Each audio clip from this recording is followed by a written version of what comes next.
If you are a targeted person and you drive for rideshare, a couple of things that you need to keep in mind is that most people who ride with Lyft and Uber, they don't want to talk to you. They don't want to have a conversation about your life or theirs. They really want the quiet time. Most of them want to be on their telephones or to just think out loud. Targeters always want to talk to you.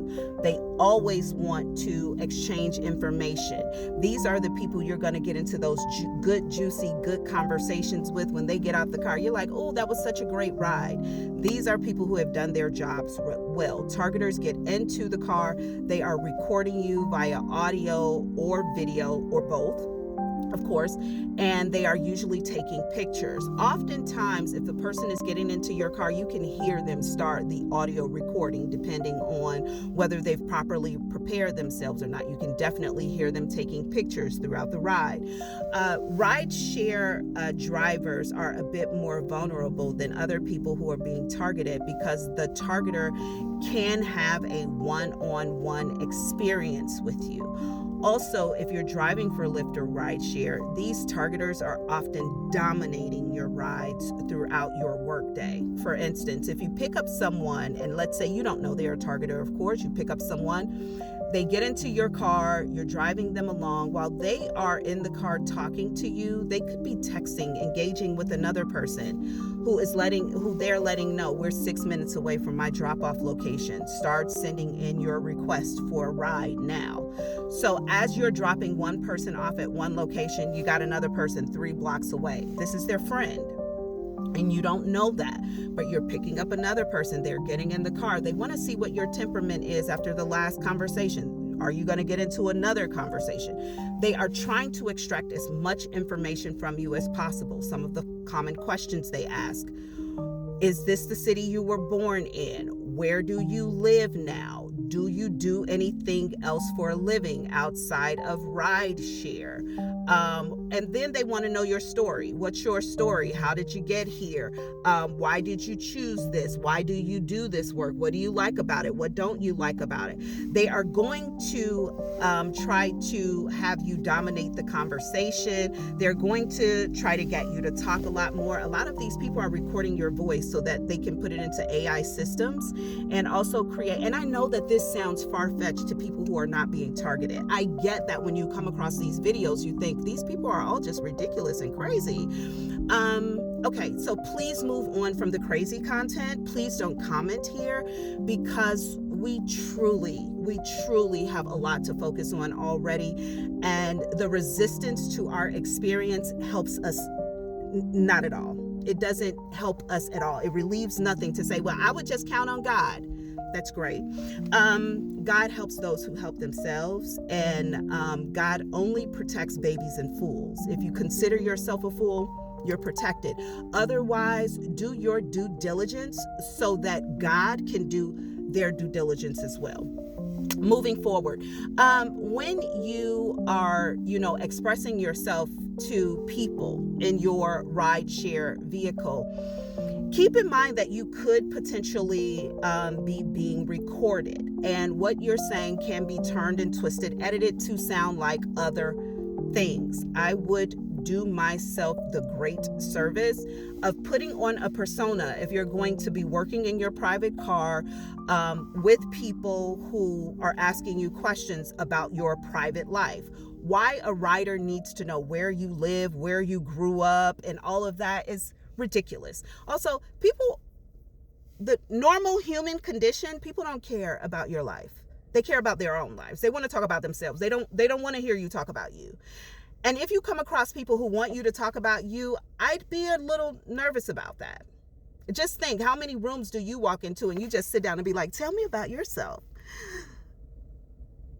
That rarely happens unless you've been drinking.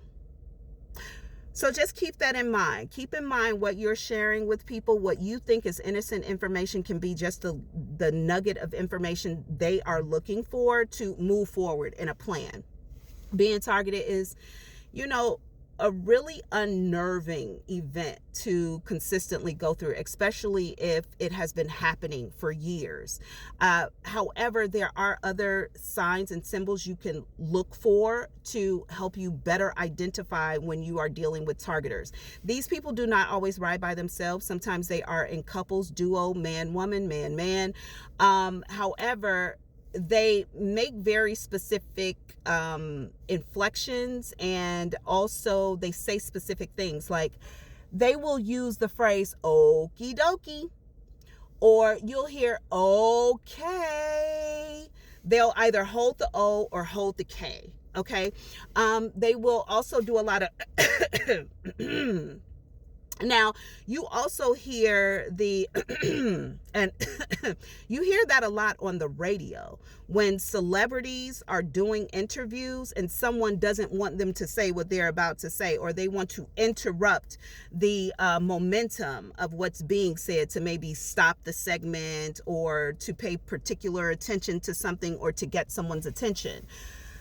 Targeters are doing the same, but they're usually doing it with each other. So normally you'll hear a lot of the the coughing and all of that when it's two of them, okay?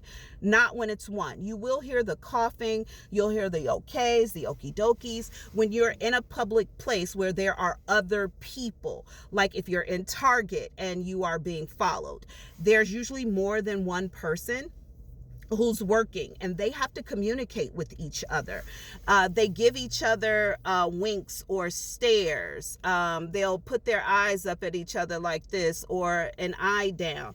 You have to be particularly aware. And if you're a targeted person, you are hyper aware of everything. What I'm saying does not sound foreign to you. If you are just coming into acknowledgement that you are in fact a targeted individual, these little things are going to help you just a bit. And this is honestly, this information is being given to you to keep your nerves. Keep your nerves, staying calm, staying relaxed, taking deep breaths, stepping outside of your car, letting that fresh air hit you, going back in and resetting. These things are going to help you. The ultimate goal here is to knock you out of alignment with your peace. It is to get you in your head and to cause you to want to have to negotiate for your sanity, your freedom, your sexuality, or God forbid, anything else. And that's what you don't want to do. So I am not giving you tips under the impression that this is going to stop this from happening. This is going to help you gain some sort of balance and control on a day-to-day basis, so these people do not drive you crazy, so that you know what you're looking for. I am a strong advocate of eye contact. Some targeted individuals will tell you avoid eye contact with these people, don't communicate with these people. I am a bit different. I like to look my targeters in the eye. I want you to see that I can be just as predatory as you, if not more. And oftentimes that is in fact the truth.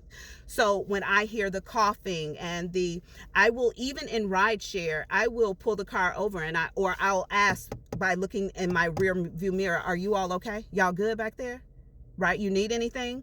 And I've called people out so many times before that they kind of get caught like a deer in the headlights, because they are not expecting for you to be aggressive with them. They're not expecting for you to be clued in or aware of what's going on. So they will get very nervous and tense really quickly. Do not be afraid to look like a fool in front of people. Don't be afraid of that. Don't use respectability behavior, respectability politics as a way to allow them to continue to do what they're doing, and you just be like, well, I know, but I'm not going to say anything. Start recording these people. Get them on video. Get them on camera. You will be needing to build evidence for yourself as well. This is not a one-sided, one-man thing. You have to be proactive. If you are in this program, the ultimate goal is to end you. You have got to have a counter defense along with your protection from the Most High God. I love you.